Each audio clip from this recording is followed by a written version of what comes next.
अगर आप एपीआई बना रहे हैं और वो एपीआई स्मॉल स्केल है तो तुम्हारा नॉर्मल काम चल जाता है। लेकिन जब आपका एपीआई का स्केल काफ़ी बड़ा हो जाता है और या अगर उसके अंदर आपका टाइम टू टाइम बहुत सारा चेंजेस करना हो, तो उसको इस तरह से डिज़ाइन किया जाता है कि उसमें बहुत सारा लेयर ऐड कर दिया जाता है और हर लेयर को अलग अलग रिस्पॉन्सिबिलिटी दे दिया जाता है। तो इससे एक बेनिफिट तो ये है कि तुम्हारा एक ही लेयर पे सारा लोड नहीं पड़ता है, तो वो ज़्यादा से ज़्यादा रिक्वेस्ट को लेकर प्रोसेस कर सकता है, नंबर वन।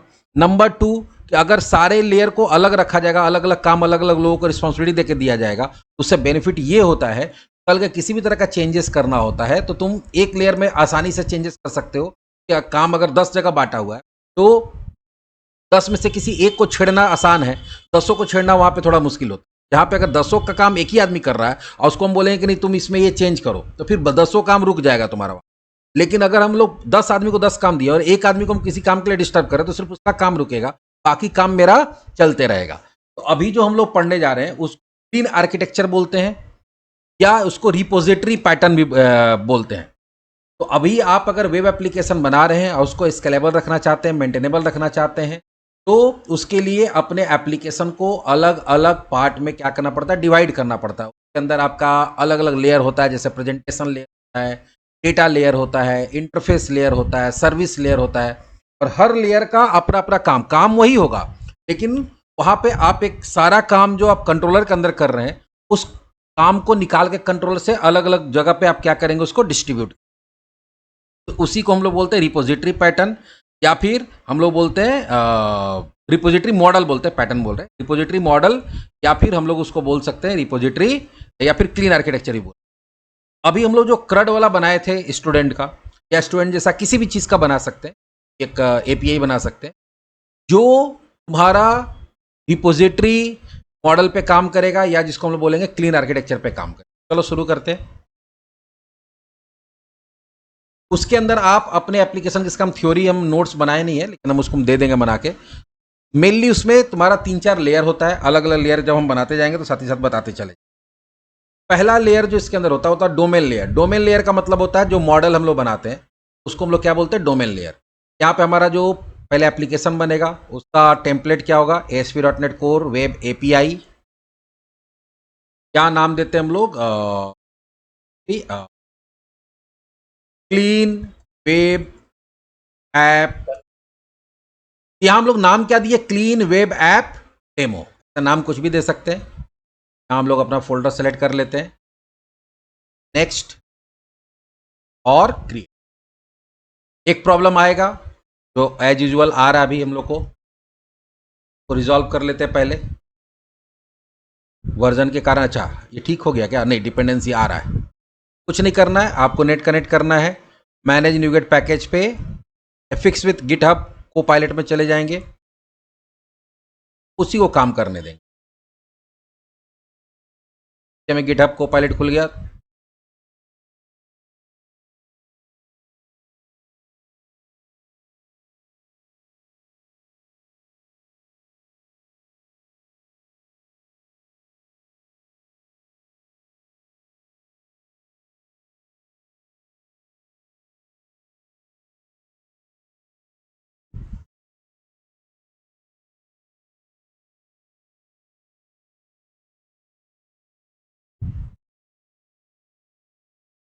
यहां पे क्या करेंगे, कंफर्म।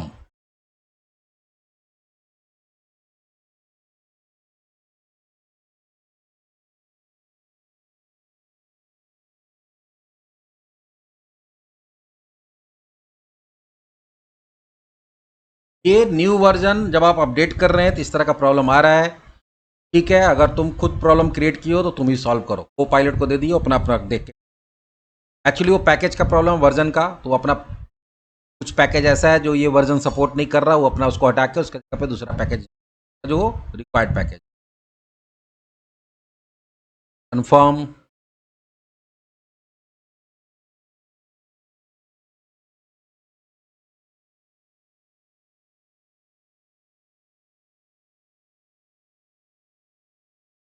जब तक ये कर रहा है तब तक हम लोग कुछ चीज को समझते हैं। अभी जो हम लोग इसको बांटेंगे वो अलग अलग लेयर में बांटेंगे। एक तो होगा प्रेजेंटेशन लेयर। प्रेजेंटेशन लेयर मतलब तुम्हारा कंट्रोलर होगा, वो तुम्हारा इसके साथ काम करेगा, किसके हेल्प से, सर्विस लेयर का, जहां पर आप एक सर्विस बनाएंगे सर्विस लेयर जो है वो तुम्हारा एप्लीकेशन लेयर के साथ काम करेगा, जो कि तुम्हारा होगा रिपोजिटरी। तो आपका पहले रिक्वेस्ट आएगा कंट्रोलर में, कंट्रोलर कॉल कराएगा सर्विस को, सर्विस कॉल कराएगा रिपोजिटरी को, और रिपोजिटरी किसके साथ काम करेगा? डेटाबेस के साथ। मतलब जो अभी तक हम लोग कंट्रोलर के थ्रू डायरेक्टली डेटाबेस को हैंडल कर रहे थे, वो डायरेक्टली कंट्रोलर के थ्रू हैंडल ना करके हम लोग क्या करेंगे, हम लोग उसको काम कराएंगे किसके थ्रू? हमारा सर्विस के थ्रू। सर्विस भी खुद से काम नहीं करेगा, वो किसका यूज करेगा? वो यूज करेगा तुम्हारा रिपोजिटरी का। रिपोजिटरी कुछ नहीं होगा, एक नॉर्मल सर्विस जैसा ही चीज होगा,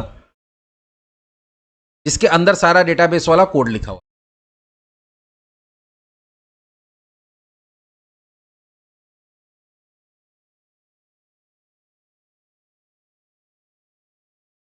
प्रॉब्लम सॉल्व।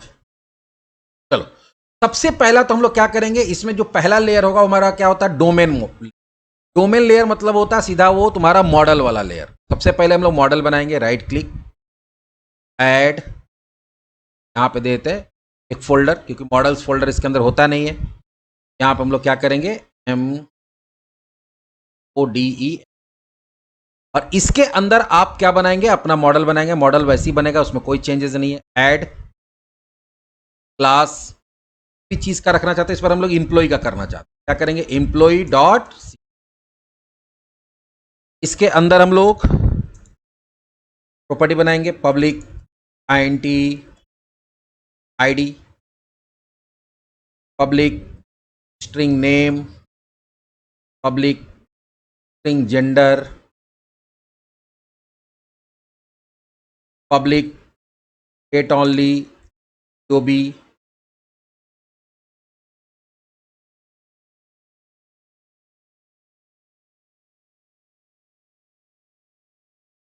ईमेल और मोबाइल।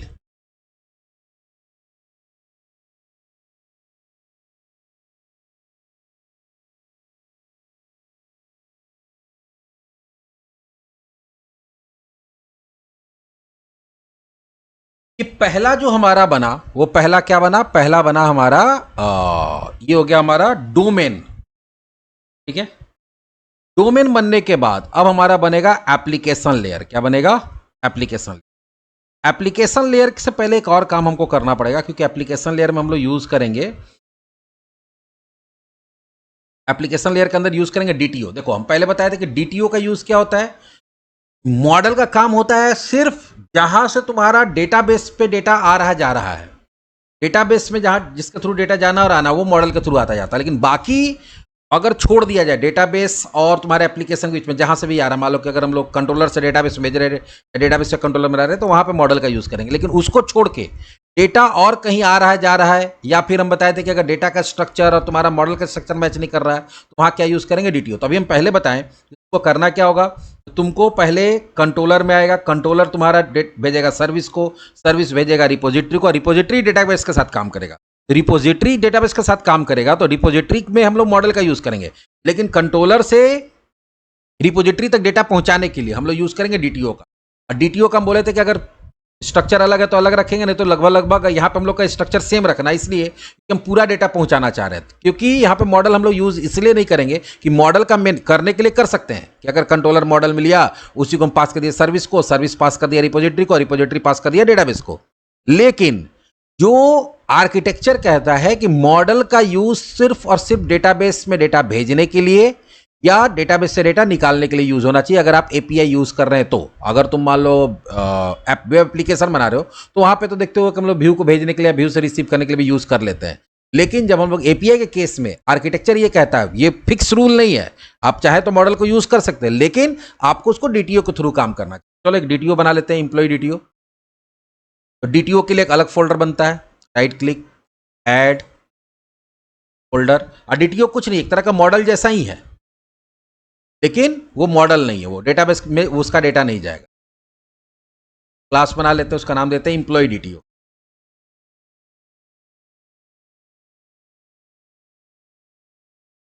प्रॉपर्टी सारा वही रहेगा। अब हम लोग बनाएंगे एप्लीकेशन लेयर। एप्लीकेशन लेयर मेरा वो लेयर होगा जो डेटाबेस के साथ काम करेगा। मतलब कंट्रोलर में मेरा कंट्रोलर जो होगा वो डेटाबेस के साथ, तो उसका कोई भी कनेक्शन नहीं रहेगा। सारा जो डेटाबेस ऑपरेशंस करेगा उसके लिए एक अलग रिस्पॉन्सिबिलिटी, बोले कि यहाँ पे क्या होता है, सेपरेशन ऑफ कंसर्न बोलते हैं, मतलब हर चीज को अलग अलग कंसर्न के लिए अलग अलग लोग होगा, या यहाँ पे समझाने के लिए बोले मतलब अलग अलग उसका पार्ट होगा। अगला पार्ट जो होगा वो हमारा एप्लीकेशन लेयर होगा। एप्लीकेशन लेयर होगा तो उसके लिए जो भी चीज बनाएंगे उसके लिए एक अलग से फोल्डर बना लेते हैं। जनरली उसको लोग बनाता है रिपोजिटरी नाम से फोल्डर बनाता है, या एप्लीकेशन के नाम से बनाता है, तो रिपोजिटरी के नाम से फोल्डर। बहुत लोग रेपो बना के भी छोड़ देता है। फोल्डर किसी भी नाम से हो सकता है। पर्पस होता है सेपरेशन ऑफ कंसर्न, कि हर काम आप कंट्रोलर को नहीं दे सकते। कंट्रोलर को आपको एपीआई में लाइट वेटेड रखना पड़ता है। क्या रखना पड़ता है? Light weight. मतलब कंट्रोलर सिर्फ वो रिक्वेस्ट लाने ले जाने का काम करेगा, वो बिजनेस लॉजिक नहीं देखेगा। यहां पे बिजनेस लॉजिक कौन देखेगा? तुम्हारा रिपोजिटरी देखेगा। कौन देखेगा? रिपोजिटरी। तो बिजनेस लॉजिक को आप कंट्रोलर से अलग कर देते हैं, क्योंकि देखो कंट्रोलर के पास बहुत सारा रिक्वेस्ट आएगा। अब अगर कंट्रोलर वो रिक्वेस्ट को प्रोसेस करने में फंस जाएगा, ठीक है, तो बहुत ज्यादा क्या कर सकता है, रिक्वेस्ट नहीं ले सकता है, क्योंकि एक दो तीन चार प्रोसेस, मान लो कि तीन चार रिक्वेस्ट आ गया, तो किसी का डेटा इंसर्ट हो रहा है, किसी को डेटा दे रहा है, और उसी के अंदर तुम डेटाबेस ऑपरेशंस का कोड लिखोगे, डीबी कॉन्टेक्स्ट का ऑब्जेक्ट बना रहा है, फिर वो उसको सेव चेंजेस कर रहा है, तो वहां पे कंट्रोलर पे बहुत ज्यादा लोड पड़ जाएगा। तो कंट्रोलर का काम क्या होगा? सिर्फ वो मैनेजर वाला काम करेगा। उसके पास रिक्वेस्ट आएगा और वो अलग अलग रिपोजिटरी होगा, रिपोजिटरी में अलग अलग तुम्हारा क्या होगा, रिपोजिटरी को दे देगा भैया तुम करो काम। वो सिर्फ रिक्वेस्ट लेगा और सारा काम के लिए किसको फॉरवर्ड कर देगा? रिपोजिटरी को फॉरवर्ड कर देगा। सिंपल बात है कि जो काम वो करता, वो अपना काम किसी और को देके रखेगा, और वो सिर्फ मैनेजर की तरह काम करेगा। किसकी तरह काम करेगा? मैनेजर। जैसे सिंपल एग्जांपल समझ, वो एक छोटा सा दुकान खोला, उसके पास पैसा नहीं है, फंड नहीं है, तो वो सुबह सुबह आता है, अपना दुकान शटर अपने से खोलता है, अपने से झाड़ू लगाता है, ठीक है, फिर अपने काउंटर वाउंटर साफ करके अपने बैठा, कस्टमर आया तो उसको खुद से सामान दिखाया, वही बिल भी काट रहा है, वही सामान पैक भी कर रहा, बेचारा दे भी रहा है। लेकिन धीरे धीरे दुकान चलने लगेगा, कस्टमर जब ज़्यादा बढ़ने लगेगा तो अकेले सारा काम कर सकता है नहीं, तो फिर वो क्या करता है? वो अलग अलग आदमी रखता है कि ठीक है चलो एक आदमी रख लिया, वो अभी वो आएगा, शटर खोलेगा, झाड़ू लगाएगा, ये आया अपना आके बैठ गया। अब ये क्या कर रहा है कि वो झाड़ू लगाने का, शटर खोलने का, बंद करने का, पानी पिलाने का उसका काम, सामान पैक करने का उसका काम है। ये भाई साहब सिर्फ सामान दिखा रहे हैं, कस्टमर को समझा रहे हैं, और उसको उसको पैकिंग करके दे रहे हैं, अब बिल काट रहे हैं। फिर और ज़्यादा भीड़ होने लगेगा, तो फिर क्या करोगे तुम? एक और स्टाफ रख लोगे जो क्या करेगा कि अब शटर खोलने वाला, सफाई खोलने करने वाला, बंद करने वाला अलग आदमी है, ठीक है, बिल बनाने वाला, सामान दिखाने वाला अलग आदमी। आप सिर्फ क्या कर रहे हैं? पैसा ले रहे हैं, या हो सकता है कि सामान दिखाने पैक करने वाला अलग आदमी है, आप सिर्फ पैसा ले रहे हैं, बिल बना रहे हैं।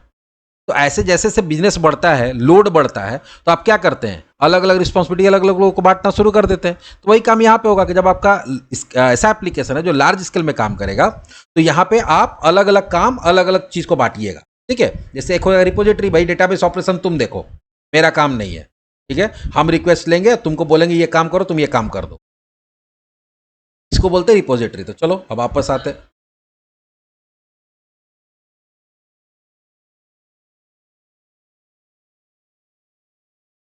यही तो है repository, data access layer repository है तुम्हारा।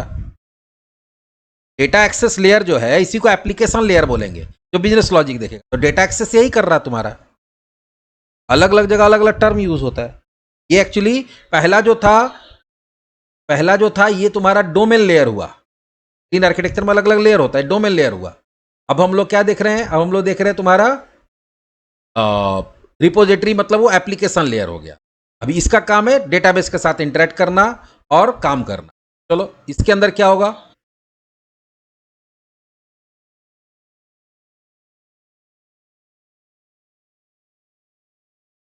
वो काम जो तुम बोल रहे हो ना, हमारा कह रहा है कि हम डीएलएल बनाते हैं वो अलग, तो इसमें हम क्या कर रहे हैं? इसमें हम इसी में ऐड कर दे रहे हैं। वो तुम्हारा क्लास लाइब्रेरी बनाना होता है, फिर उसकी वो क्लास लाइब्रेरी का फिर उसका अलग प्रोजेक्ट बनता है। वो वही चीज है, बस आप क्या कर रहे हैं कि उसको डीएलएल के फॉर्म में बना दे रहे हैं। इसमें क्या करना होगा? उसका एक अलग प्रोजेक्ट बनेगा, उस प्रोजेक्ट के अंदर फिर तुमको अलग से कोड लिखना पड़ेगा, फिर उसको डीएलएल में कन्वर्ट करके डीएलएल ऐड करना पड़ेगा। हम वो काम अभी इसी प्रोजेक्ट में करें। हमारा तो उतना बड़ा प्रोजेक्ट नहीं ना है, हम लोग तो सिर्फ अभी रिपोजिटरी सिस्टम समझ रहे हैं। उसके लिए फिर तुमको क्लास लाइब्रेरी बनाना पड़ता है। रिपोजिटरी में आता है। इसके अंदर देखो, कभी भी रिपोजिटरी बनेगा तो इसमें दो पार्ट बनेगा। एक बनेगा उसका इंटरफेस, क्योंकि इसको भी एज अ सर्विस यूज करेंगे, ठीक है। तो सर्विस जब यूज करेंगे तो यहाँ पे क्या होगा? कभी भी कहीं पे भी आप अगर आप कोई भी चीज़ को एज ए सर्विस यूज करते हैं या कहीं पे इंजेक्ट करना चाहते हैं, देखो अभी हम लोग रिपोजिटरी बनाएंगे, इसको इंजेक्ट करेंगे सर्विस के अंदर और सर्विस को इंजेक्ट करेंगे कंट्रोलर के अंदर, ये भी एक तरह से सर्विस ही होगा, या इसको हम लोग क्या करेंगे इंजेक्ट करेंगे। तो इंजेक्ट करने के लिए सबसे पहले आपको क्या करना पड़ता है, इंटरफेस बनाना होता है। इंटरफेस बनाने के लिए क्या करेंगे, न्यू आइटम इंटरफेस, और यहां पे हो जाएगा मान लो आई एम्प्लॉय रिपोजिटरी। इसी तरह से मान लो कि अगर तुम्हारा एक एप्लीकेशन के अंदर बहुत सारा डोमेन यूज हो रहा है, मतलब बहुत सारा मॉडल यूज हो रहा है, तो हर मॉडल का अपना अलग अलग, जैसे कंट्रोलर होता है तो हर मॉडल का अपना अलग अलग क्या होगा, रिपोजिटरी भी होगा। तो मान लो किसी में अगर एक डिपार्टमेंट नाम का रहेगा या एक सैलरी नाम का मॉडल रहेगा, तो डिपार्टमेंट के लिए फिर आई डिपार्टमेंट रिपोजिटरी और फिर उसका अलग से सर्विस बनेगा। इस तरह से सबका अलग अलग बनते चला। फिलहाल अभी मेरे पास एक मॉडल है, एक मॉडल का एक ही रिपोजिटरी बना, तो ही रिपोजिटरी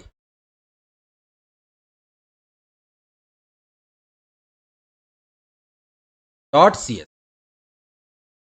इसके अंदर हम लोग क्या करते हैं, इसके अंदर मेथड्स को सिर्फ डिक्लेयर, इंटरफेस होता क्या लेगा, मेथड लेगा। ये क्या करेगा, तो ये रिटर्न करेगा टास्क और लिस्ट ऑफ स्टूडेंट। अगर याद होगा तुम लोग चाहे तो इसको आगे पब्लिक लिख सकते हैं, मेथड है public list of student, sorry list of employ.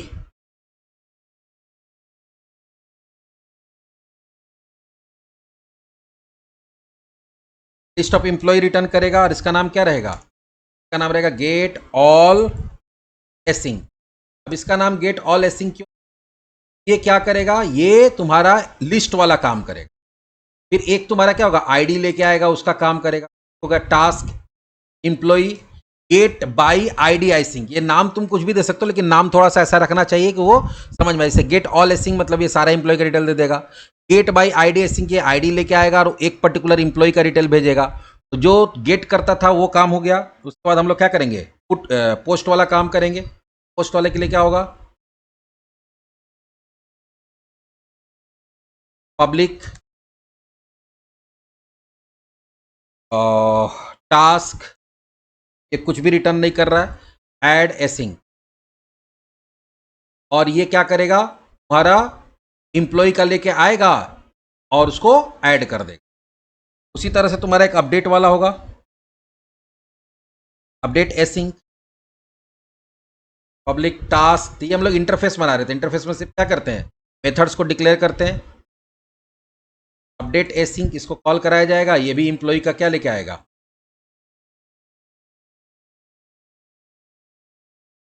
Employee का इंप्लॉय लेके आएगा। उसके ऊपर में इंप्लॉय ही कर देते हैं, इंप्लॉय ज़्यादा अच्छा लगता है देखने में।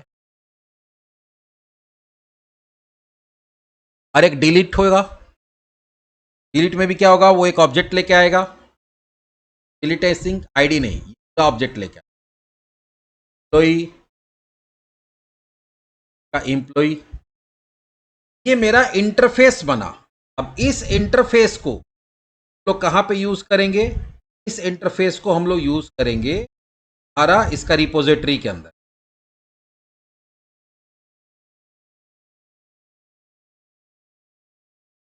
रिपोजिटरी का जो क्लास बनेगा,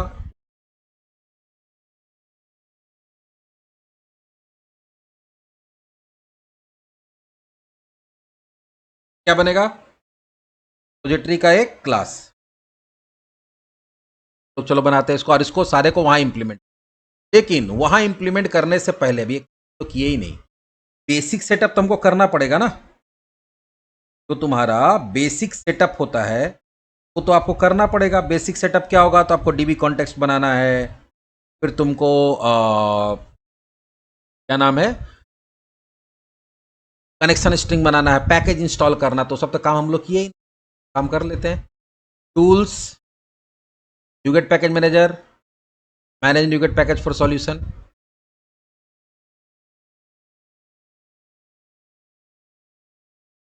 सबसे पहले क्या होगा, SQL server,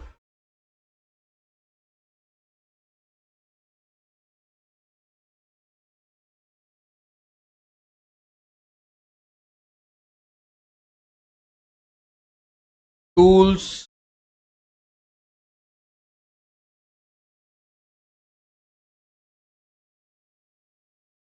design,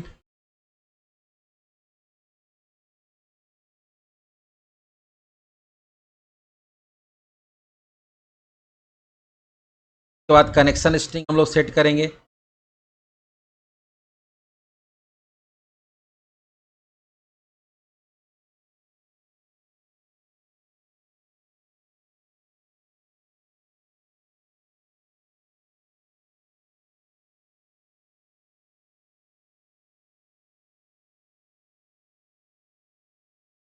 string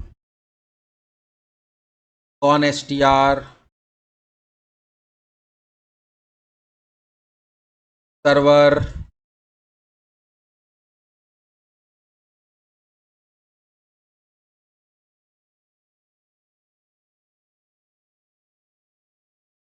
database 3db नाम दे देते हैं। उसके बाद ट्रस्ट इंटीग्रेटेड सिक्योरिटी,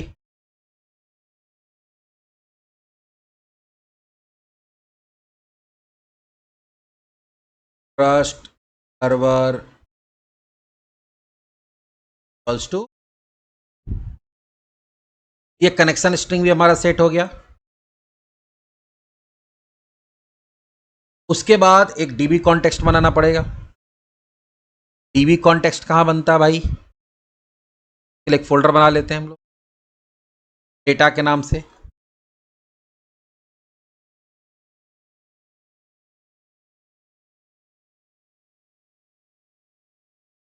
नाम देते हैं application D context dot yes.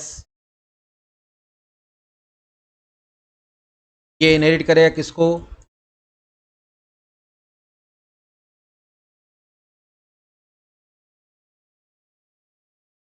DB context class को। एरर आ रहा है तो हम लोग इसका पैकेज इंपोर्ट कर लेंगे, Microsoft dot entity framework core. फिर यहाँ पे बन जाएगा इसका constructor application DB context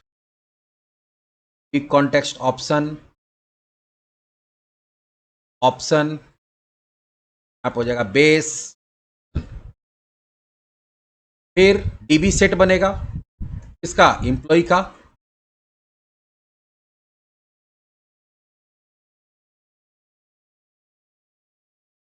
employees gate और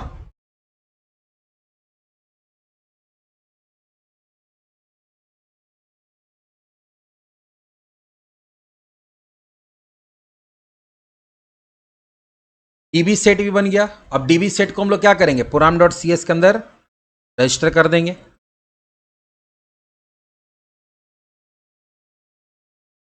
builder dot service dot add DB context हो जाएगा एप्लीकेशन डीबी कॉन्टेक्स्ट। यहाँ पर हो जाएगा item dot SQL server builder dot config connecting. क्या हो गया? Con S T. तो हम लोग क्या किए? रजिस्टर कर दिए ताकि इसको कहीं पे भी हम लोग इंजेक्ट कर सकें। अब इसको इंजेक्ट कहाँ करेंगे? ये देखो, जो भी डेटाबेस ऑपरेशन होता है तो डीबी कॉन्टेक्स्ट के थ्रू होता है। लोग इसको इंजेक्ट जनरली कहाँ करते थे? कंट्रोलर के अंदर करते थे। लेकिन अब ये रिस्पॉन्सिबिलिटी हम लोग किसको दे रहे हैं? रिपोजिटरी को दे रहे हैं। अब हमारा अगला काम क्या होगा? हमारा अगला काम होगा भैया कि तो हम लोग इंजेक्ट करेंगे कहाँ पे? रिपोजिटरी के अंदर।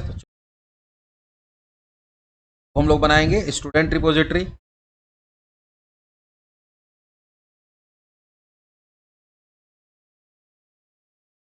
क्या बोल रहे हो? एम्प्लॉई, हाँ सॉरी वो एम्प्लॉई बार बार पे शुरू काम करते हैं तो हमें दिमाग में हमेशा मुंह से स्टूडेंट ही निकलता है। चलो अगला हम लोग बनाएंगे अब एक रिपोजिटरी के अंदर। ये तो इंटरफेस बना था, इंटरफेस को इंप्लीमेंट कहाँ करते हैं? क्लास के अंदर। तो रिपोजिटरी फोल्डर पर राइट क्लिक किए, ऐड क्लास, और वहां बनाएंगे employee repository dot C S. और ये क्या करेगा? ये आपको इनहेरिट करेगा आई कोई रिपोजिटरी को। ऐसी करोगे तो एरर आ जाएगा। क्यों एरर आएगा? ये बोलेगा भाई साहब आप इस सारे को क्या करिए, आपको वो ओवरराइड करिए। एक चीज़ हम लोग यहाँ पे किए हैं, थोड़ा सा चेंज करना होगा। यहाँ पे एम्प्लॉय के जगह पे आपको एम्प्लॉय डीटीओ लेना होगा। हम बोले ना कि ये तो इसके पास क्या आएगा, इसके पास एम्प्लॉय ही आएगा, पास क्या आएगा, ये देगा एम्प्लॉय। बीच में जो सर्विस वो तुम्हारा सर्विस जो होगा वो चेंजेस करेगा तुमको।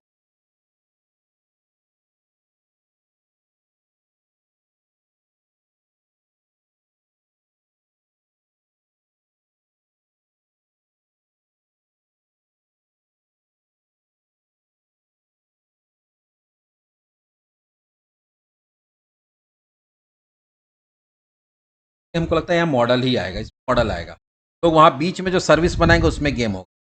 यहाँ पर हमको अब इसमें क्या होगा, पहले तो हम लोग को इसके अंदर क्या करना पड़ेगा, ये डेटाबेस के साथ काम करेगा। सबसे पहले क्या करना पड़ेगा हम लोग को, अंदर डीबी कॉन्टेक्स्ट को इंजेक्ट करना। डीबी कॉन्टेक्स्ट को इंजेक्ट कैसे करेंगे हम लोग, स्ट्रक्चर इंजेक्शन के थ्रू। यहाँ बनाएंगे प्राइवेट रीड ऑनली, वही करते हैं ना एप्लीकेशन डीबी कॉन्टेक्स्ट का कॉन्टेक्स्ट। जनरली लोग क्या करता, लोकल वेरिएबल में क्या करता है, क्लास वेरिएबल वहाँ पे अंडर, यहाँ पे नहीं, लोकल वेरिएबल। इसको हम लोग कंस्ट्रक्टर के थ्रू क्या करते हैं, इंजेक्ट कर लेते हैं। तो सेलेक्ट करके खुद आ गए, लिखे कॉन्टेक्स्ट हो गया, मेरे पास कॉन्टेक्स्ट आ गया। अब पहला जो हम लोग यहाँ पे क्या करेंगे, पहला जो हम लोग ओवरराइड करेंगे वो इसका कौन सा मेथड करेंगे, तो पहला जो ओवर हमारा मेथड है ये वाला,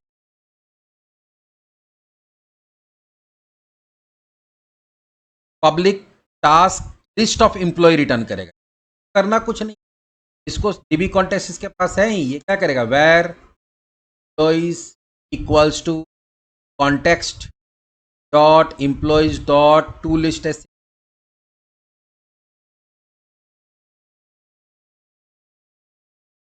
और टू लिस्ट टेस्टिंग किए हैं, यहाँ पे अवेट करना पड़ेगा। और ये लास्ट में क्या रिटर्न कर देगा, टर्न और एम्प्लॉइज। एक काम हो गया, ये आसान है सारा। यहां पे सिर्फ क्या होगा, सिर्फ और सिर्फ डेटाबेस ऑपरेशन। ये क्या किया, ये तुम्हारा डेटा को वहां से लाया और रिटर्न कर दिया, ये टॉल का ही काम है। दूसरा हमारा कौन सा फंक्शन है, जो आईडी लेके आएगा, क्या लेके आएगा, आईडी।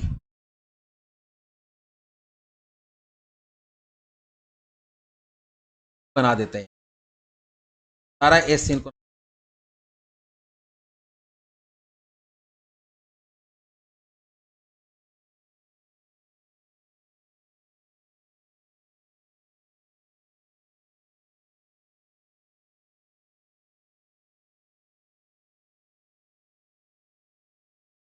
आने लगा एसिंग से।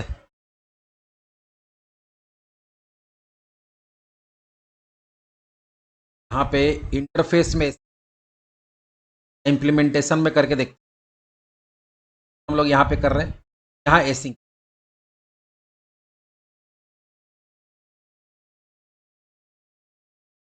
इसका काम क्या होगा, ये आईडी लेके आया है, आईडी के बेसिस पे सर्च करेगा, रिटर्न करेगा। तो var employee equals to await context dot employee dot first और डिफॉल्ट एसिंग। और यहाँ क्या हो जाएगा, एक्स का आईडी इक्वल्स टू आईडी, और ये क्या कर देगा, रिटर्न। और यहां से हम लोग क्या दे सकते हैं, काम हो गया। तीसरा फंक्शन हमारा क्या है, ऐड वाला।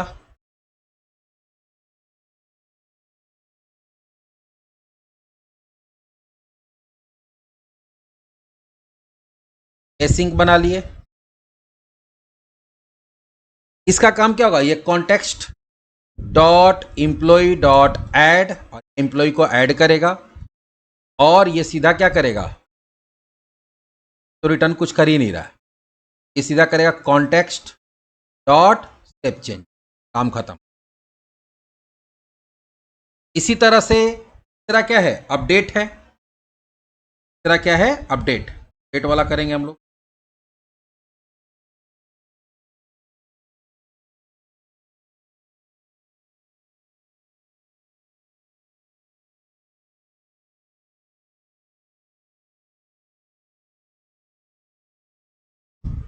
ऐसे नॉर्मल भी रहे तो कोई दिक्कत नहीं, लेकिन जब आप ये सोच के बना रहे कि मेरा लार्ज स्केल पे काम होगा, तो आपको हर चीज को एसिंक को, ऐड एसिंक की जगह अब हम लोग क्या करेंगे, अपडेट एसिंक। और यहां ऐड की जगह क्या हो जाएगा, ये अपडेट हो जाएगा, काम खत्म। ये रिपोजिटरी बनाना बहुत आसान है। जो काम आप वहां पे करते थे कंट्रोलर के अंदर, वही यहां करना है। डिलीट एसिंक, तो इस डॉट रिमूव, एम्प्लॉय को रिमूव कर दीजिए और उसको डेटाबेस में, यहां से एरर हट गया। एरर इसलिए हट गया क्योंकि सारा फंक्शन को हम लोग क्या किए, ऐड कर दिए। देखो यहां पे सेपरेशन ऑफ कंसर्न का मतलब सिंपल यही है, आप जो डेटाबेस ऑपरेशन कंट्रोलर से करते थे उसको करने के लिए आप एक अलग से क्या बना लिए, आप एक अलग से बना लिए फंक्शन, सॉरी क्लास, और उसके अंदर सारा कोड लिख दिए। एक तरह से बोल सकते हैं सर्विस बन गया, रिपोजिटरी सर्विस। लेकिन क्या इसको हम लोग डायरेक्टली इंजेक्ट कर सकते हैं कंट्रोलर के अंदर? हाँ कर सकते हैं, कंट्रोलर के अंदर इंजेक्ट करके इसको कॉल करा सकते हैं। लेकिन जब आप रिपोजिटरी पैटर्न यूज करते हैं तो डायरेक्टली रिपोजिटरी को आप यूज नहीं करना चाहिए, उसमें एक लेयर और डालते हैं, इसको बोलते हैं सर्विस लेयर है, सर्विस लेयर। चलिए सर्विस लेयर क्या करेगा, सर्विस लेयर का काम ये होगा, वो रिपोजिटरी को कॉल कराएगा, ठीक है, कॉन्टेक्स्ट कॉल कराएगा सर्विस को और सर्विस कॉल कराएगा रिपोजिटरी को। एक लेयर और डाल देंगे, वो कैसे होगा चलो देखते हैं। उसके लिए आपको एक स्टूडेंट सर्विस बनाना होगा।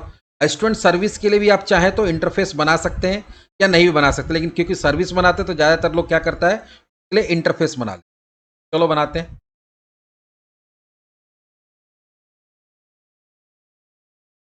अब हमारा बनेगा सर्विस लेयर। सर्विस हम लोग कहाँ बनाते हैं, सर्विस के लिए अलग से फोल्डर बनाते हैं। Right click, add folder, services, इसके अंदर जाते हैं, ऐड करते हैं और इसका एक इंटरफेस बनाते हैं। नाम देते हैं आई एम्प्लॉय सर्विस।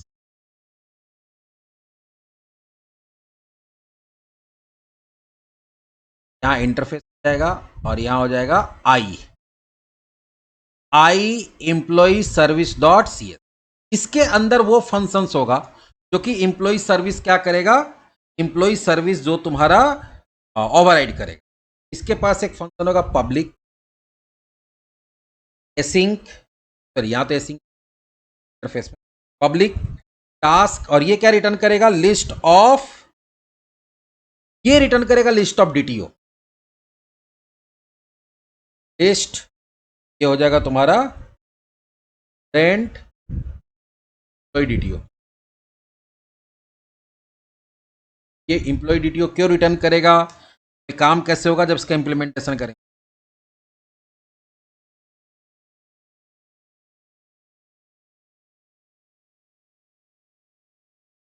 और इस फंक्शन का नाम रहेगा गेट ऑल एसिंग।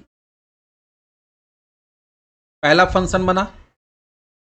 दूसरा फंक्शन वो लिस्ट ऑफ एम्प्लॉय डीटीओ नहीं करेगा, वो सिर्फ एम्प्लॉय डीटीओ रिटर्न करेगा और उसका नाम रहेगा गेट बाई आईडी एसिंग।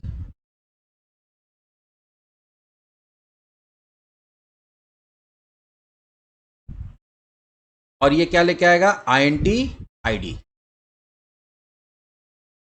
तीसरा होगा पब्लिक टास्क ऐड एसिंग।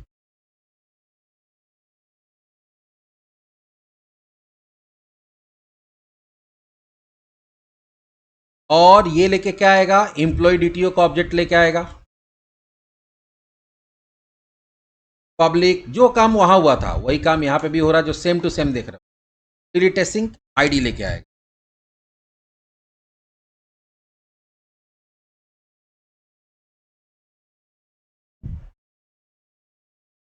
यहाँ पे तो डिलीट वाला में क्या दिए थे,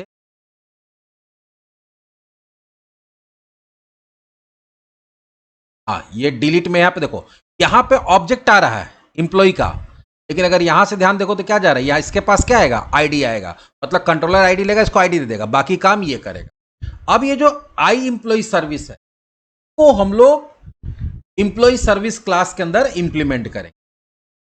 राइट क्लिक, ऐड, यहां एक क्लास बना देते हैं, इसका नाम देते हैं एम्प्लॉय सर्विस। ये इंप्लीमेंट कर लेगा आई एम्प्लॉय को, सर्विस को करेगा एरर, क्योंकि सारा मेथड को ओवरराइड करना पड़ेगा। अब हम लोग मेथड्स को ओवरराइड करते हैं और यहां पे अब देखना होगा काम कैसे, इसका ये बीच का लेयर काम करेगा, मतलब ये सिर्फ डेटा को भेजने का और लाने का काम करेगा, किसके पास, हमारा जो रिपोजिटरी है उसके पास। रिपोजिटरी भी एक तरह का क्या सर्विस है, रिपोजिटरी भी एक तरह का अगर सर्विस है तो उसको यहां पे इंजेक्ट करेंगे, क्योंकि को यहां पे यूज करना पड़ता है। देखो कंट्रोलर कॉल करेगा सर्विस को और सर्विस कॉल करेगा किसको, रिपोजिटरी को, रिपोजिटरी को इंजेक्ट करेंगे यहां पे और सर्विस को इंप्लॉय इंजेक्ट करेंगे कहां पे, कंट्रोलर के अंदर। तो हमको यहां पे क्या करना पड़ेगा, उसको इंजेक्ट करना पड़ेगा, किसको, प्राइवेट जो हमारा रिपोजिटरी बनाया है, इसीलिए उसमें इंटरफेस बनाए थे कि उसमें क्या करना है, यहाँ पे आई इंप्लॉय सर्विस नहीं, यहाँ पे हो जाएगा आई रिपोजिटरी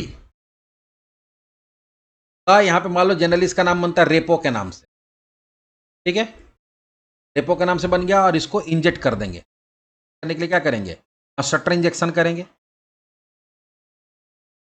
लेकिन कोई भी चीज को इंजेक्ट करने के लिए आपको क्या करना पड़ता है, उसको रजिस्टर भी करना पड़ता है। कहां पे, उसको रजिस्टर करना पड़ेगा प्रोग्राम डॉट सी। जब तक उसको हम लोग रजिस्टर नहीं करेंगे प्रोग्राम डॉट सी, यहाँ यूज कर सकते हैं, नहीं कर सकते तो कर देते हैं,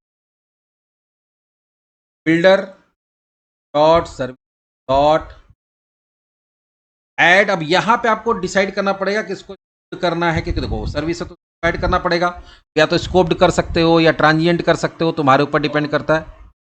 हम लोग लगता है यहाँ इसको जनरली स्कोप्ड लेंगे, क्या लेंगे, स्कोप्ड। यहां पे ऐड स्कोप्ड कर देंगे। एक बार अगर ये कॉल हो रहा है, जब तक पूरा, हम लोग क्या चाहते हैं कि जब तक पूरा मेरा काम खत्म होकर क्लाइंट एप्लीकेशन बाद चल ना जाए, तब तक मेरा इसका ऑब्जेक्ट, एक ही ऑब्जेक्ट यूज हो। और इसमें हम लोग क्या कर देंगे, आई इंप्लॉय रिपोजिटरी, और उसका क्लास कौन है, इंप्लॉय रिपोजिटरी। अभी इसको किए बाद में सर्विस वाला को भी करना पड़ेगा, जो अभी हम लोग बना रहे हैं।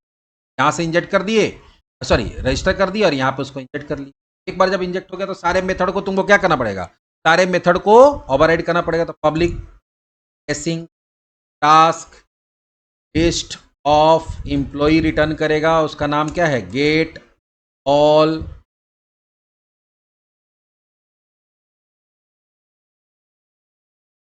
एसिंग।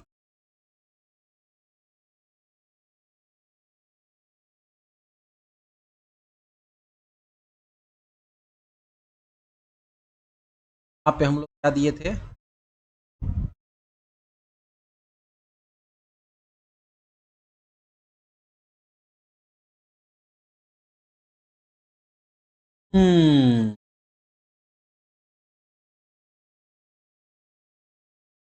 जो दिए थे,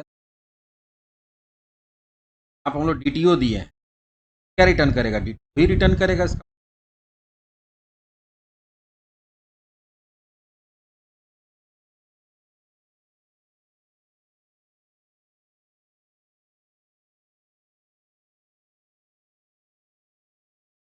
कोई डीटीओ, कोई डीटीओ। अब इसका काम क्या होगा, देखो ये यूज करेगा रिपोजिटरी का, क्या बोलेगा, कंट्रोलर कॉल कराएगा इसको और ये कॉल कराएगा किसको, रिपोजिटरी को।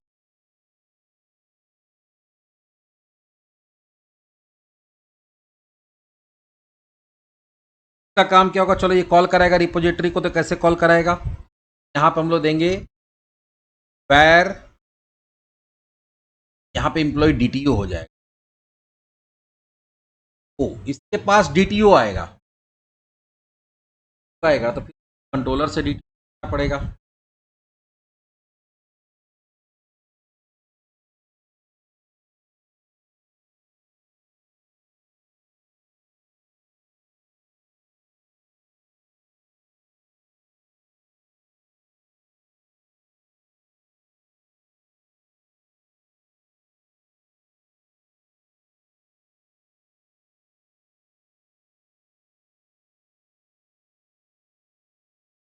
हम्म,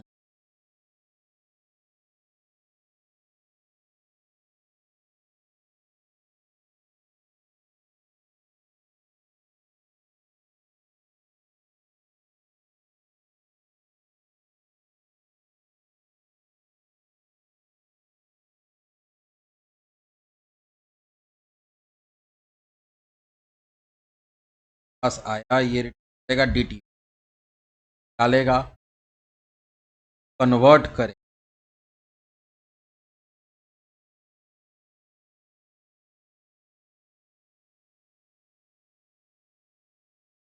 पहले डेटा निकाल लेते हैं। वेर रेपो, सॉरी वेर यहाँ करेंगे एम्प्लॉइज इक्वल्स टू अवेट।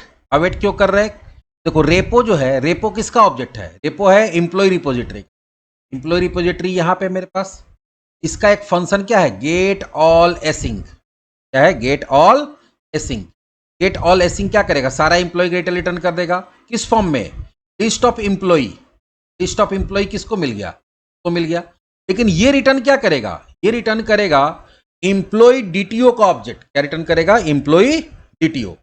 तो पास तो आया लिस्ट ऑफ एम्प्लॉय, तो फिर एम्प्लॉय डीटीओ कैसे रिटर्न करेगा? तो तुमको पहले इसको एम्प्लॉय डीटीओ में कन्वर्ट करना पड़ेगा। कन्वर्ट कैसे करना पड़ेगा? तो चलो देखते हैं। कन्वर्ट करने के लिए तो यहाँ सीधा लिखेंगे रिटर्न, और यहाँ देंगे डेटा डॉट, नहीं एम्प्लॉय डॉट सेलेक्ट। हम लोग उसमें क्या कर रहे हैं? लिंक यू यूज कर।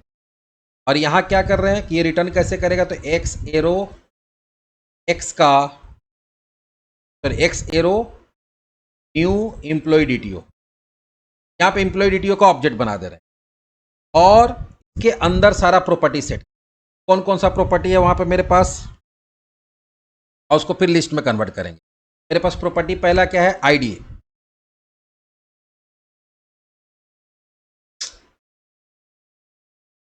तो डीटीओ के लिए इसका भी नेम स्पेस को इंपोर्ट करना पड़ेगा।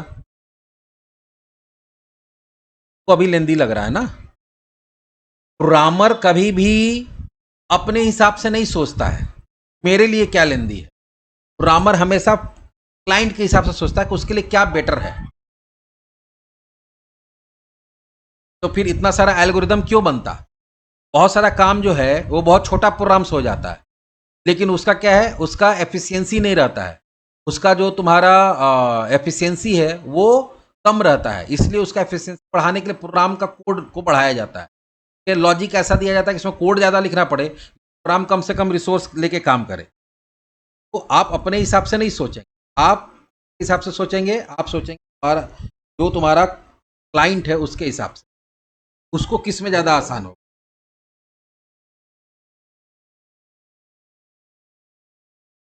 क्या बोल रहे हो?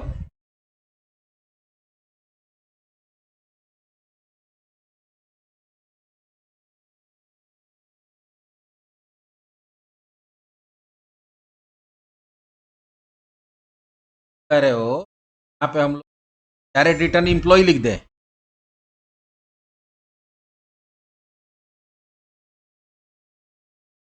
नहीं, तो हमारा रिटर्न टाइप यहाँ पे क्या है? हमारा रिटर्न टाइप एम्प्लॉय डीटीओ है। तो अभी हम रिटर्न एम्प्लॉय करेंगे, तो ये हम लोग अभी यहां से निकाले किसके थ्रू? ये रिक्वेस्ट भेजा रेपो को, रेपो वहां से रिटर्न कर रहा है लिस्ट ऑफ एम्प्लॉय, और इसका रिटर्न टाइप क्या है? List of DTO. तो अगर हम लोग यहाँ सिंपल एम्प्लॉइज दे देंगे तो ये तो मैच ही नहीं कर रहा ना। ये है तुम्हारा लिस्ट ऑफ एम्प्लॉय, और यहां बोला कि इसका रिटर्न टाइप क्या होगा? लिस्ट ऑफ एम्प्लॉय डीटीओ होगा, इसलिए प्रॉब्लम हो रहा है। एक काम करते हैं ना, हम लोग ये अगर डीटीओ से तुमको प्रॉब्लम हो रहा है, या अगर इसमें कन्वर्जन में तुमको प्रॉब्लम, तो हम लोग डायरेक्टली एम्प्लॉय भी यूज कर सकते हैं, उसमें कोई प्रॉब्लम नहीं। हम डीटीओ का कॉन्सेप्ट ही हटा देंगे, हम एम्प्लॉय को ही यूज कर लेंगे। ऐसा होता नहीं है। अगर रियल लाइफ में जाओगे वहां तुमको कंट्रोलर से डेटा आएगा सर्विस के पास डीटीओ में, डीटीओ से फिर जब आगे जाना होगा रिपो में तो वो एम्प्लॉय में कन्वर्ट होकर जाएगा। और जब अगर एम्प्लॉय से, सॉरी रिपोजिटरी में जा रहा है तो एम्प्लॉय में जाएगा, और अगर मान लो रिपोजिटरी से आ रहा है इसके पास आएगा एम्प्लॉय में, लेकिन ये फिर कंट्रोलर को कैसे भेजेगा? डीटीओ के। फिर वहां पे वो कन्वर्जन करेगा, 2 बार कन्वर्जन। अगर तुम चाहते हो तो हम इसको सिंप्लीफाई कर सकते हैं, लेकिन अभी हम जो कर रहे हैं हमको करने दो। तो एक्चुअल एक्चुअल जो देखो, हम लोग यहाँ पे आर्किटेक्चर जब पढ़ रहे हैं तो आर्किटेक्चर में छेड़छाड़ नहीं करना, जो आर्किटेक्चर उसी को यूज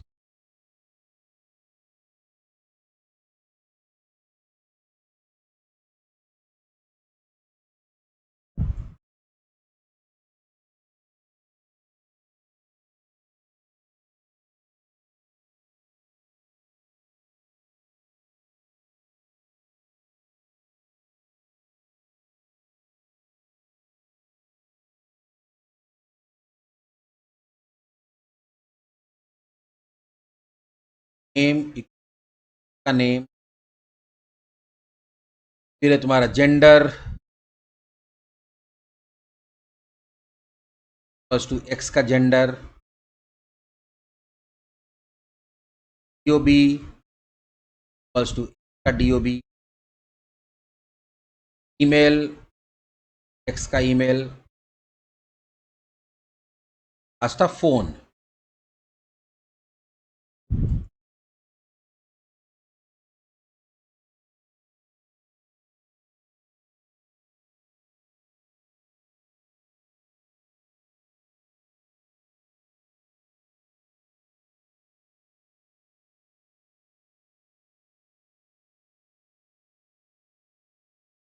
टू लिस्ट लिखना भूल गए।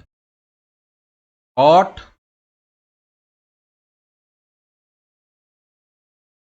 ये क्या करेगा, जो ये लिस्ट ऑफ एम्प्लॉय है उसको लिस्ट ऑफ एम्प्लॉय डीटीओ में कन्वर्ट करके, ये तो हो गया हमारा गेट ऑल एसिंग। इसी तरह से था आईडी लेके आएगा, गेट नाम था get by ID, get by ID async. और ये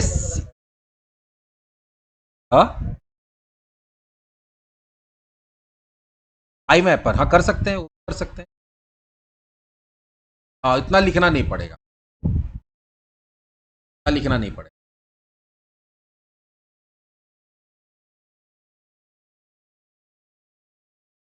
कर सकते हैं। अभी हम लोग सिंप्लीफाई, देखो वो जो आई मैपर वगैरह का कॉन्सेप्ट है थोड़ा सा हाई लेवल कॉन्सेप्ट हो जाए। अभी हम लोग जैसे कोई भी चीज सीख रहे हैं तो हम लोग पहले जो नॉर्मल तरीका होता है, जो एक बोलते हैं ना कि रॉ रॉ जो कॉन्सेप्ट होता है, रॉ कॉन्सेप्ट लेते हैं।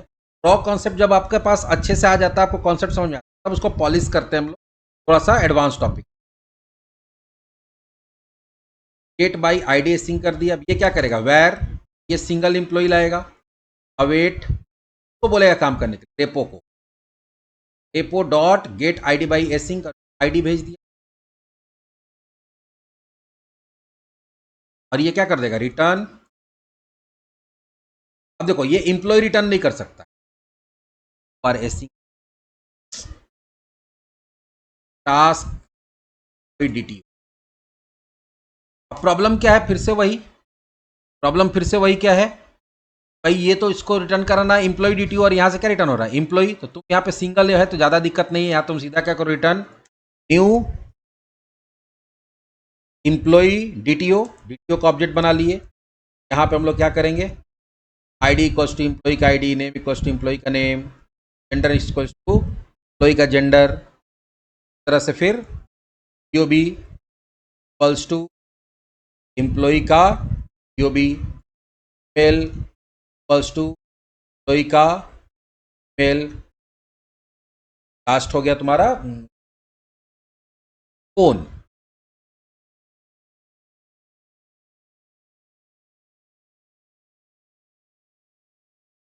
यहां से सीधा ऑब्जेक्ट बनाकर उसको रिटर्न कर दिए हम लोग। ये दो फंक्शन इंप्लीमेंट कर लिए। अभी आपका कंट्रोलर इसको कॉल कराएगा, ये कॉल कराएगा रेपो को, और डेटाबेस के साथ काम कौन करेगा, रेपो कर। चलिए तीसरा हमारा कौन सा है, क्रिएट वाला। क्रिएट बनाते हैं।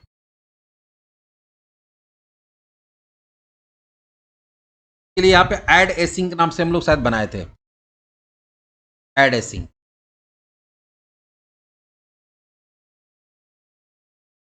पब्लिक सिंक टास्क,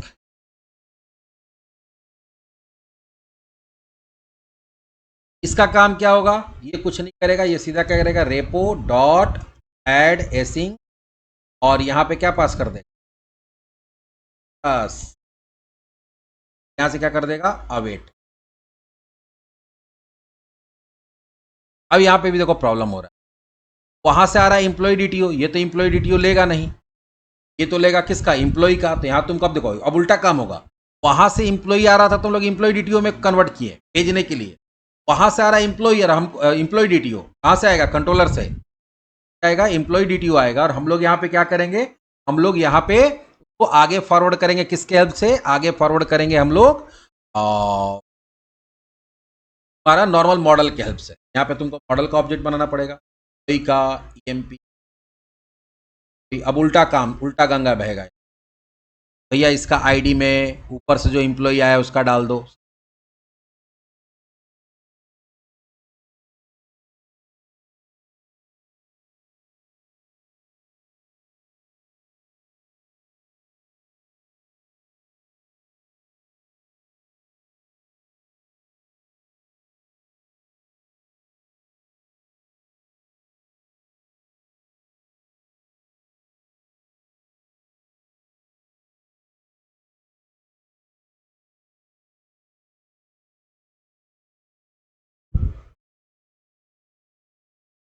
और यहां से हम लोग क्या पास करेंगे, अब ईएमपी पास करेंगे, जो तुम्हारा एक्चुअल मॉडल है वो।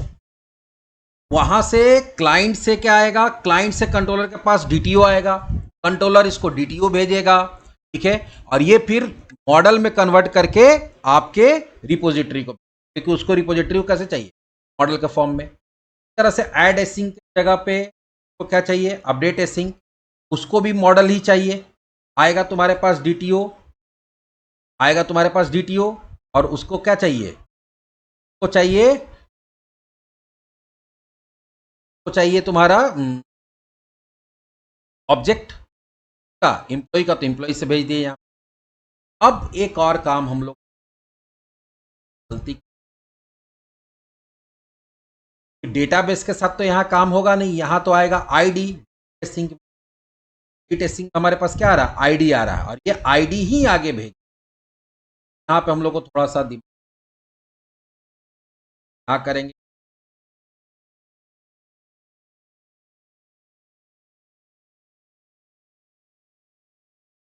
हम लोग को रिपोजिटरी में थोड़ा सा चेंजेस कर, रिपोजिटरी में चेंजेस करने के लिए उसका इंटरफेस में चेंज, यहाँ पे आएगा आईडी टेस्टिंग, रिपोजिटरी में भी क्या आएगा, आईडी। ये पहले क्या करेगा, where employee equals to context dot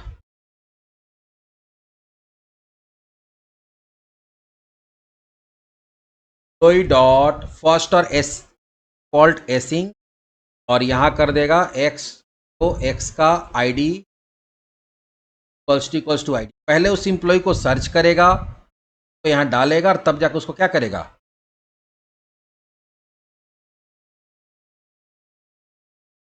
अच्छा यहां अवेट लिखना,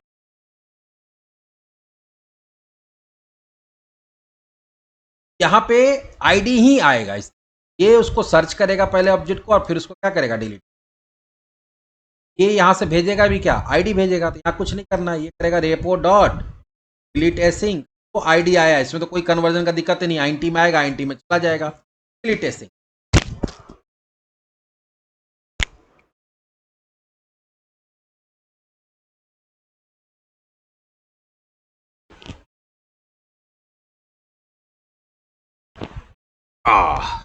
माइक गिर गया था। अभी क्या है, हमारा ये सर्विस लेयर भी बन के तैयार हो गया। अब फाइनली इस सर्विस लेयर को हमको कहां पे इंप्लीमेंट करना है, इस सर्विस लेयर को हम लोग को इंप्लीमेंट करना है कंट्रोलर, लेकिन ये सर्विस अवेट करेंगे, हाँ अवेट करेंगे।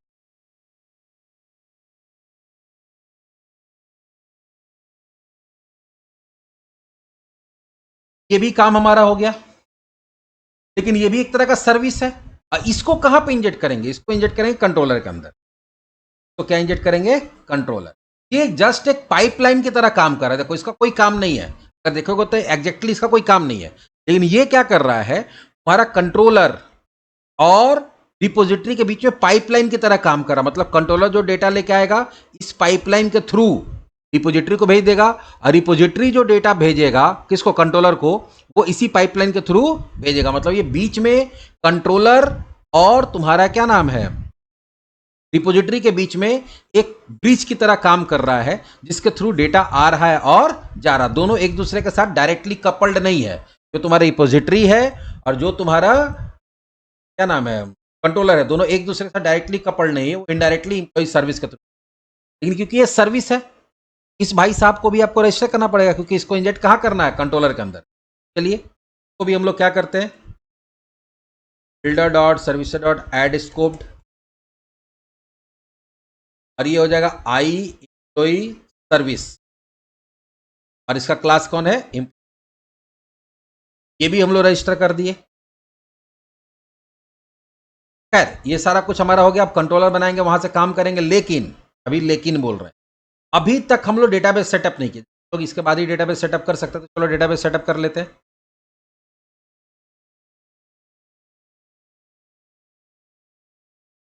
Package manager console,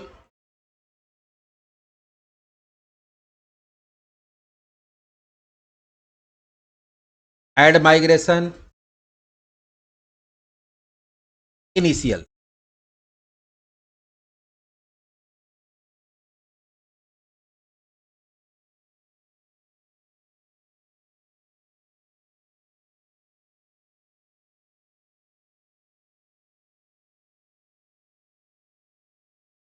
update database,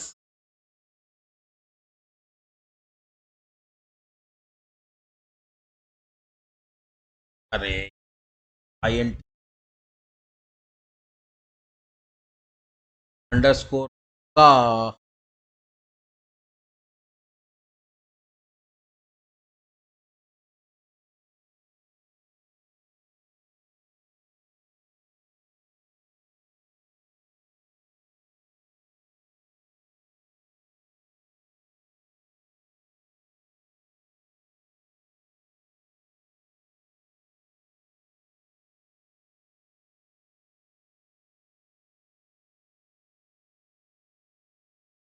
INTR8 8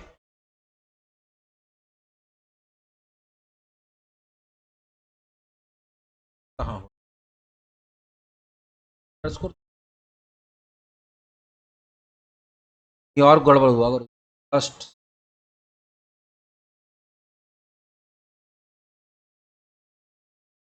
आई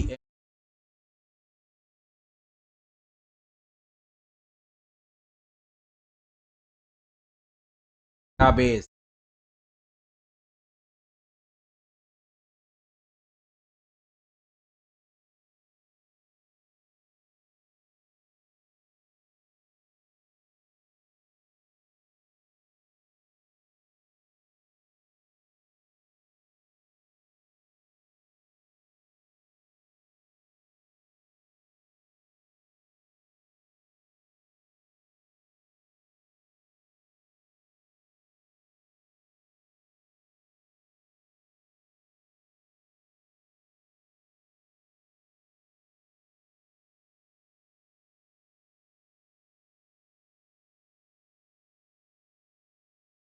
ओहो, नहीं नहीं नहीं, ट्रस्टेड कनेक्शन होता है, अभी वही दिमाग में मेरा, ये इंटीग्रेटेड सिक्योरिटी जावा में होता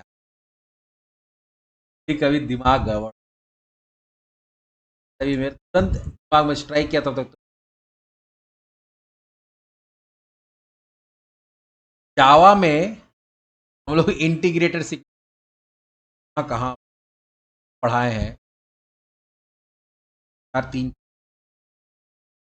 कहाँ कौन सा है।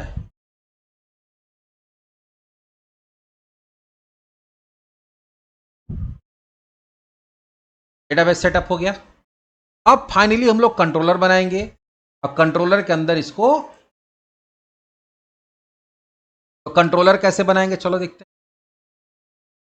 कंट्रोलर बनाना तो कोई बहुत बड़ा काम नहीं, राइट क्लिक ऐड कंट्रोलर, बस ये ध्यान रखना हो कि यहाँ पे नॉर्मल कंट्रोलर ना बना के एपीआई कंट्रोलर, एपीआई कंट्रोलर देते हैं, स्टूडेंट कंट्रोलर, सॉरी फिर से, एम्प्लॉई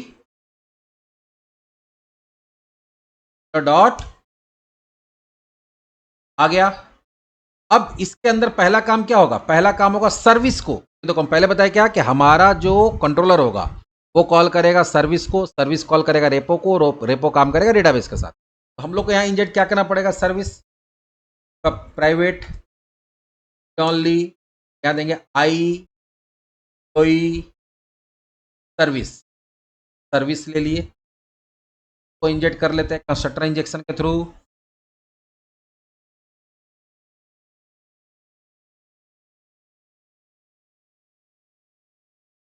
आ गया।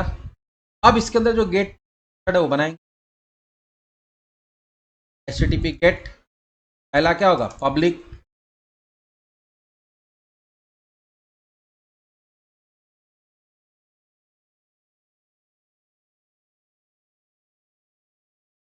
टास्क, और ये रिटर्न करेगा लिस्ट ऑफ कोई डीटीओ, जो डीटीओ से आएगा जाएगा। बीच में लेयर इसीलिए बैठाया गया है कि वो डीटीओ से मॉडल में कन्वर्ट करेगा और मॉडल से डीटीओ में कन्वर्ट करेगा, क्योंकि हो सकता है, हम बोले थे ना कि बहुत समय ऐसा होता है कि कोई भी अपना जो वेब एपीआई है वो डेटाबेस का सारा डेटा नहीं देता, रिस्ट्रिक्टेड डेटा देता है, वहीं पे डीटीओ कॉन्सेप्ट आता है। फिलहाल तो अभी हम लोग इसमें सारा दे रहे हैं, लेकिन हम चाहे तो वहां पे क्या कर सकते हैं, बीच में रिस्ट्रिक्ट कर सकते हैं डीटीओ में कम फील्ड बना के, और जो मेरा सर्विस है वहां से कम डेटा कॉपी करके भेजेंगे, जो हम लोग कॉपी करें डीटीओ से किस में, एम्प्लॉय में, एम्प्लॉय से डीटीओ में, तो वहां पे हम लोग बीच में खेल कर सकते हैं जो भी तुमको करना है, ये आपको रिस्ट्रिक्शन। फिलहाल यहाँ क्या हो जाएगा, गेट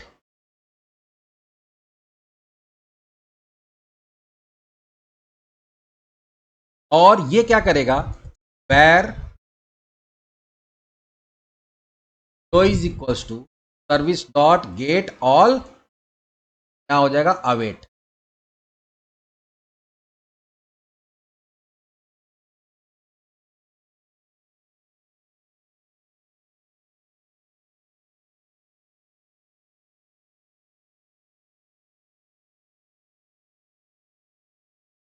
ये क्या रिटर्न कर देगा, एम्प्लॉय।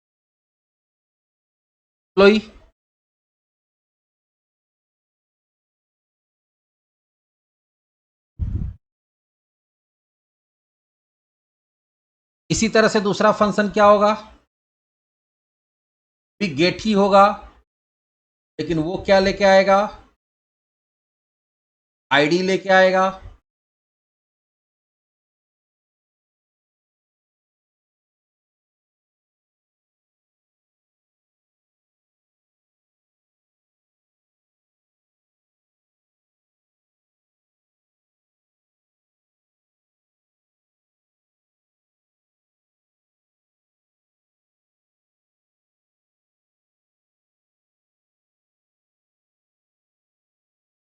और ये क्या करेगा, गेट ऑल के जगह पे ये सर्विस का किसको कॉल कराएगा, गेट बाई आईडी एसिंक, और यहां से आईडी भेज देगा, और ये आईडी को कहां भेज देगा, यहां इंप्लॉय करते हैं,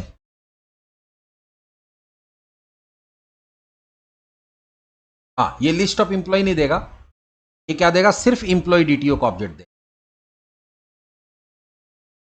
सिंगल ऑब्जेक्ट भेजेगा। ये सिंगल लिस्ट, यहां पे आईडी किसको जाएगा, गेट आईडी बाई एसिंक को, सर्विस जाएगा, सर्विस क्या करेगा, सर्विस उस आईडी को भेज देगा रेपो के पास में, और वो आईडी से वहां इंप्लॉय आएगा, फिर वो डीटीओ में कन्वर्ट करके आपके पास आ गया। और आप किसको भेज दिए, क्लाइंट एप्लीकेशन को भेज दिए। अगला हमारा क्या है, HTTP पोस्ट पब्लिक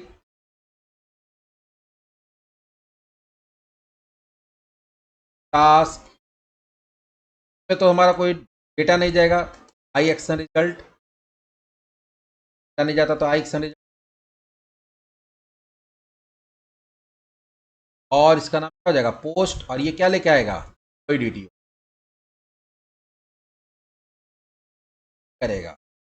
अब सिर्फ यहां से एपो सर्विस डॉट एड एसिंग, और यहां से क्या पास कर दे, कोई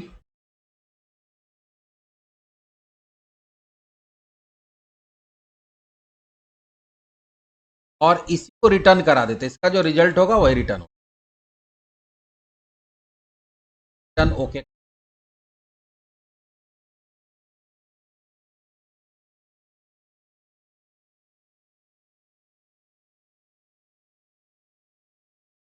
इस तरह से पुट एसिंक हो जाएगा।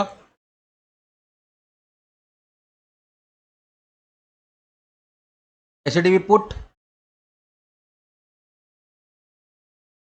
पुट हो गया।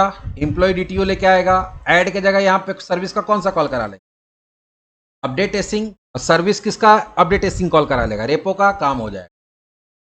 Delete एसिंग,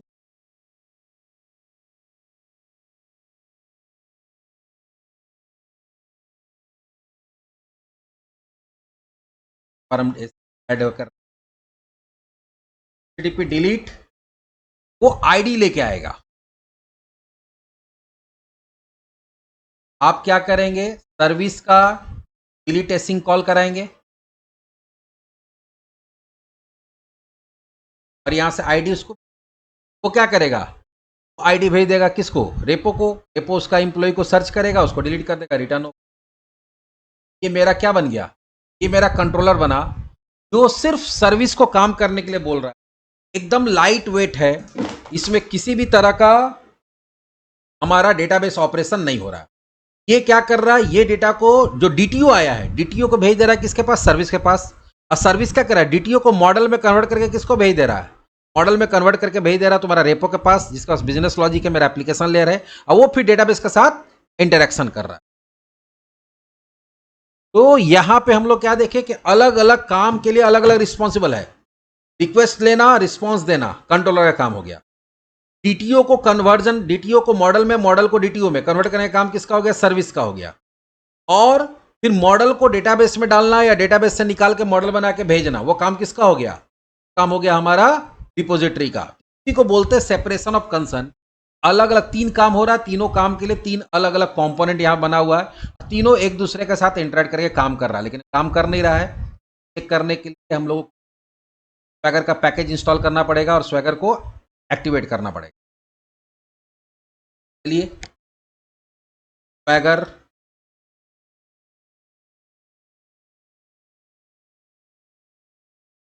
install, Swagger install, Swagger install के बाद चल जाएंगे प्रोग्राम में, builder dot service dot add Swagger gen जाएंगे, तो मिडिलवेयर में ऐड करेंगे। एक्चुअली ये हमारा क्या होता है, ये हमारा मिडिलवेयर पाइपलाइन में हम लोग ऐड करते हैं, मिडिलवेयर है हमारा। अगर मिडिलवेयर हम लोग आगे पढ़ेंगे, टॉपिक और बचा हुआ JWT और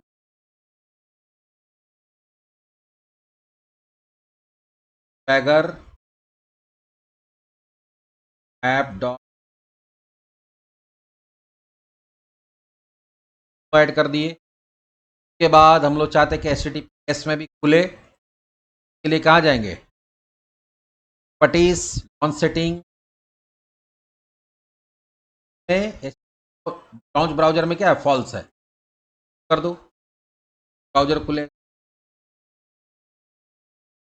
फॉल्स है, क्या कर दो, कोई भी प्रोटोकॉल पे यहाँ पे रन कराएंगे, सब जगह ब्राउजर खुले।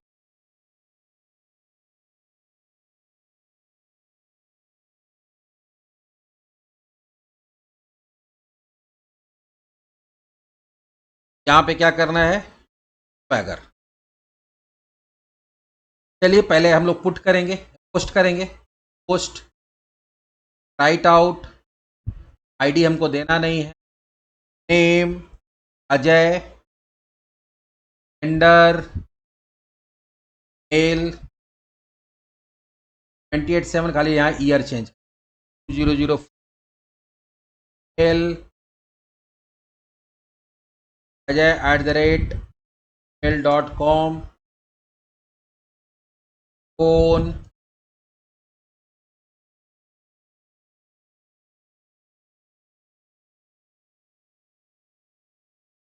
अब इसको रन कराते हैं।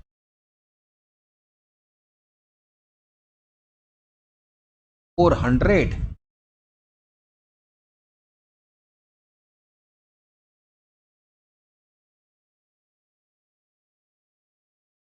क्या का प्रॉब्लम?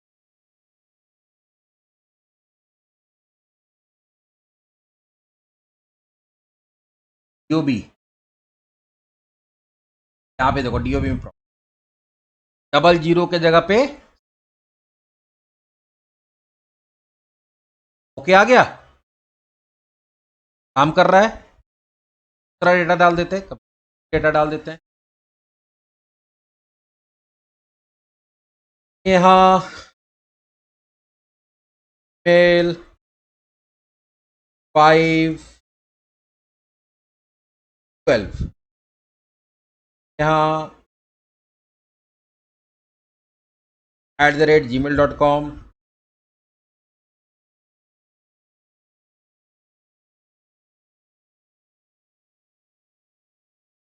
एग्जीक्यूट, काम कर गया। चलो इतना ही देखता है। अब आते हैं यहाँ पे गेट में, राइट आउट, एग्जीक्यूट, आया सारा डेटा, परफेक्टली काम कर रहा है। काम वही हो रहा, बस होता है ना कि सीधा कान पकड़ना है, थोड़ा उल्टा कान पकड़ना। लेकिन अभी जैसे वो बोला कि सर ये तो बहुत कॉम्प्लिकेटेड है, लेकिन अभी तुमको कॉम्प्लिकेटेड लग रहा है, लेकिन जब इसका इम्प्लीमेंटेशन होगा, जब तुमको किस तरह का चेंज करना होगा, तो ये बहुत ईजी हो जाए। पुट, पहले ये देख लेते हैं सिंगल वाला गेट, आईडी वाला।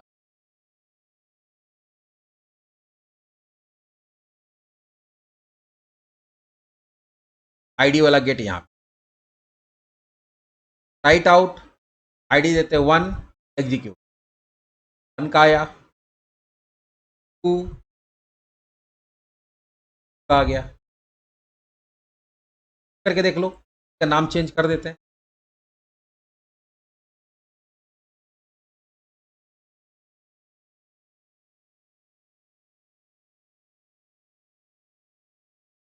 पुट में हम लोग वहां पे आईडी नहीं दिए थे, इसलिए यहाँ पे देना। चलो 1 का सारा क्वेश्चन, अजय कुमार कर दो, जेंडर मेल ही रहने दो, ऑफ बर्थ 204 था वही रहने दो,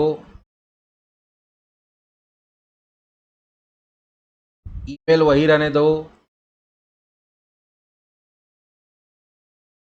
फोन नंबर मसला है डाल दो।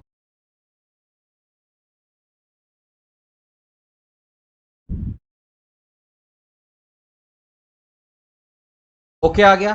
चलो एक बार गेट करके देख ले।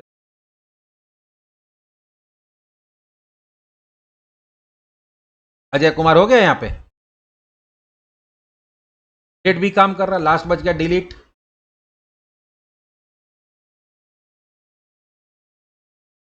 राइट आउट, नंबर डालो, शूट कर दो, ओके आ गया, टू डिलीट हो गया।